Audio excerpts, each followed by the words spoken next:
پیچیدگی دینامیکی وقتی اثرات کوتاه مدت و بلند مدت یک اقدام یا یک عمل با هم تفاوت چشمگیری دارد.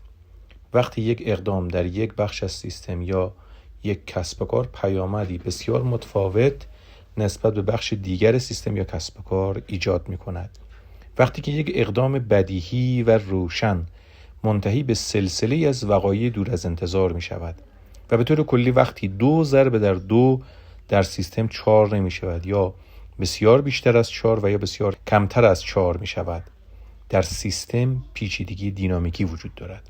نکته حائز اهمیت اینه که در یک سیستم پیچیدگی در جزئیات ممکن است نداشته باشد ولی پیچیدگی دینامیکی داشته باشد. برای شناخت صحیح و درک عمیق پیچیدگی دینامیکی نیاز داریم که تفکر خطی را کنار گذاشته و با تفکر حلقه بسته روابط و برهم کنش‌های سیستم را ببینیم. خب اگر به چنین قابلیتی برسیم می توانیم در سیستم بهبود اهرمی ایجاد کنیم، یعنی مانند یک اهرم با یک تغییر کوچک بهبود بزرگی در مسیر هدف در سیستم ایجاد کنیم.